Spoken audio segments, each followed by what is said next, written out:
OPEC saying it's going to hold off on increasing production through into the spring, March 2025. What does that tell us about the markets right now?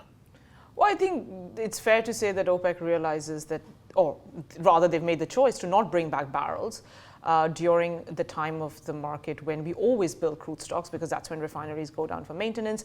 Prince Abdulaziz in particular has always said that he doesn't want to add inventories into a building market. The whole focus has been keep inventories low and keep the market steady. I think the bigger thing, more than the 3-month delay, is they've actually slowed down the pace of return.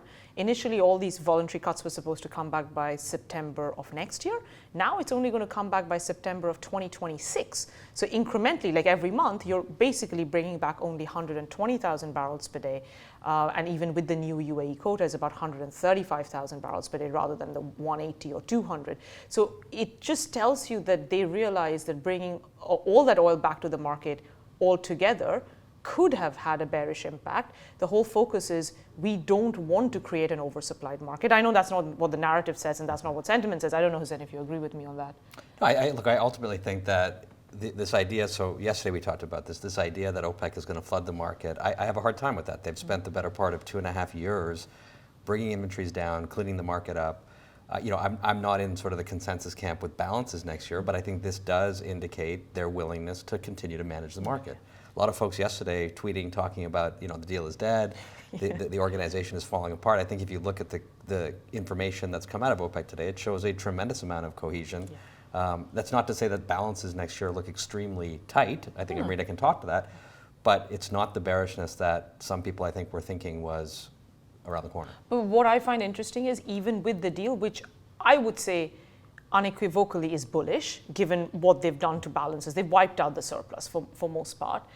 The narrative is still saying, oh, this is not going to stick, or they're all cheating. So it's a hard place for OPEC, right? Whatever they do, somehow people aren't impressed with them. But I do think, to Hussein's point, the market will realize over time that this is actually a very good deal and the surplus that everybody's expecting next year is not going to materialize. So if we take that idea of cohesion and OPEC, that they're seeing things the same way, they're working towards the same goal, not the only people on the planet taking oil out of the ground. What do you see in terms of supply side outside of that organization? We've got 1.5 million barrels per day of non-OPEC supply growth next year. It's a big number. I think Hussein's going to be like, how dare you have that number? But the reality is this year, everybody had a very similar number, and we are now tracking only 300,000 barrels per day of growth. A lot of downside this year from Brazil, from the US, and given the WTI curve is in the 60s, I would argue, yes, we have, we've got under 1.5 now, but there is downside risk to that number than upside. I think the market has consistently, I don't envy the job that Amrita has. She does a very good job of it, but the market has consistently overestimated non-OPEC supply growth, and of late has generally underestimated demand growth, maybe outside of China. I think, and maybe we talk about China, but I think if you look at 2025 balances, people are sort of more pessimistic, partially because they're taking the weak China data from this year and extrapolating it into perpetuity. And I think that's probably wrong as well. So we're talking about supply here and obviously what OPEC can do in terms of the supply that they're going to put on the market. What about that demand picture? I mean, how is that situation actually playing out? We keep hearing about slowing global growth. Sure, I'm not going to debate that. Demand growth is slowing, but is demand falling outright? No. And I think there are two fundamentally different things, and people conflate the two issues. Similarly for China, which has been bearish this year, it's going to be down year on year. However, that is as much to do with their economy, which is really struggling, and that's why a lot of the stimulus is going towards shoring up the economy, and not everything to do with their green policy. And yet I'm sure you've seen in all media outlets how EVs are taking over the world and Chinese oil demand has peaked. No, Chinese oil demand hasn't peaked. We do expect it to grow again next year. Small growth, no longer the 1 million barrels per day of growth, more like 300,000 barrels per day. But there are nuances that people are missing. And I do think the steady state of like 1 million barrels per day of oil demand, yes, it may not be 1.5, is still going to be more, or rather longer than a lot of people think, and we're just not investing enough over the medium term. I'm not talking about the short term, right? If we're missing those nuances, I mean, what are the longer term implications? If we're sort of, we have this picture, we have this narrative that we believe in, there's actually things happening in the real world that we're missing. How does that play out in the longer term? What do you think? You're the one investing. Well, I think, look, I think the issue, and it's oil, it's the rest of the commodities, and we've talked about this at length, like we have starved capital from the commodity space broadly over the course of the last 10 years. We've benefited from the sort of super cycle, which brought all this production that we see in the market today, whether it's oil, copper, et cetera. But if you look at balances, if you look at supply and demand, notwithstanding the weak demand growth that we've seen this year, inventories are drawing and they're tight. And I think that's what people, I think, are conveniently ignoring. Even if I have a surplus next year, which Amrita's balances don't show anymore following the OPEC announcement this morning, even if we have a surplus next year, it's from a very, very low level. Yeah. So I've drawn my savings down to de minimis levels, and now, now I'm going to build that back, but it's de minimis relative to demand, and it's de minimis relative to history. I think that's a problem. But also, I think the challenge is that people somehow forget, or rather, they don't take the bigger picture view. They just basically recency bias is a big problem in our industry, and then everything is now okay. China's peaked, and oil demand's never going to grow. Even right now, we're about 103 million barrels per day. We think we're going to go close to 110 as the peak, and then even by 2050, we're just below 100 million barrels per day.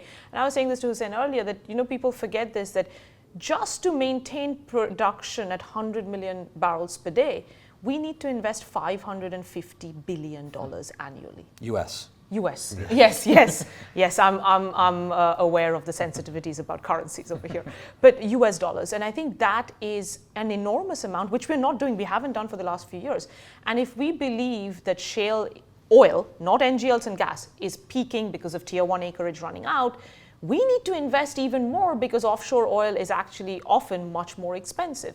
So again, if we can just get our heads out a little bit from the this year, next year kind of balances and look maybe even 3 years, not even 5 years out, the picture looks very different. So we've hit the big topics here: supply, demand, the health of the global economy, whether we're actually setting ourselves up for the future.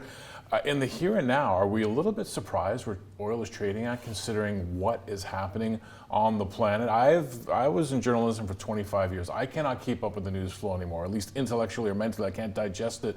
What's going on with the price of crude, given all the geopolitical risk out there? There is no geopolitical risk priced in oil whatsoever.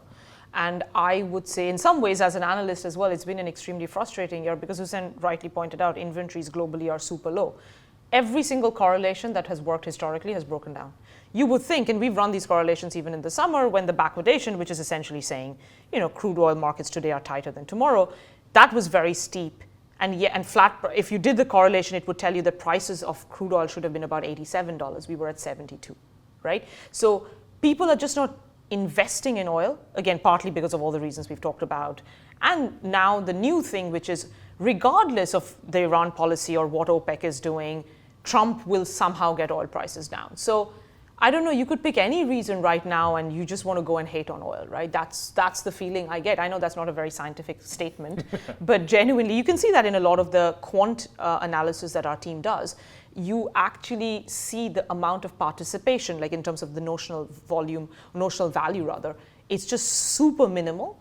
And most of the people who are trading it are actually on the short side because they don't believe prices are going to go up. I'm sure. I mean, like you said, you are the contrarian here. Well, and I think the other issue is that this sort of long-term idea that we're not using oil, so why am I going to spend resources trying to understand a market that is disappearing? I think that's part of it. I think the other issue is that if we look at other assets, equities in particular, they're up 30%. The Sharpe being long equities has been superior to probably any other asset class. So I think resources are have moved away from the commodity space. There's less people focused on it. But ultimately, the data that Amrita tracks, like inventories continue to draw. And I think at some point, the rubber meets the road, unless, by some sort of miracle, we're not using oil tomorrow. You mentioned something today at lunch, which I thought was very interesting. Can you talk a little bit about the sort of robustness of oil demand and you said something that I hadn't heard before, but oil demand during COVID, what happened? Yeah, the COVID thing I personally find, because there's a lot of debate, right, about oil's going to go down to 40 million barrels per day or 60 by 2050. April 2020 is probably my best data point example. All of us were stuck at home, right? We're not driving, we're not flying. Not flying. Industrial production, 97% of the globe was shut down in terms of industrial production. We consumed, do you want to guess? In terms of how much oil we're consuming, even the fact, though, that we had that weird thing where oil went negative for a bit, what were we consuming? I asked you the question, but I'll give you the answer. 80 million barrels per day. 80 million barrels per day. Wow. So the run rate right now is 104 million barrels, 103, 104. When the world stopped, it went to 80 million barrels a day. So that for me is the thing, like stop debating about this. Like yes, we were all home ordering stuff, but you could see that diesel demand, trucking demand was still going because people still need things, i.e., there's still movement in transportation to an extent. So if you think the whole world stops and you consume 80 million barrels per day, how are we going to get oil demand down to 60 in just 20 years' time when population growth is continuing in the world, like globally? There's 700 million people just coming to kind of the basically urban cities and just coming over to the middle class. And if you believe that economic growth goes hand in hand with population growth, then energy demand has to grow, and oil is going to be a part of that. So that's where I find the disconnect over the medium term, that we forget how inelastic oil demand is versus all the talk about oil demand has peaked and it's never going to grow.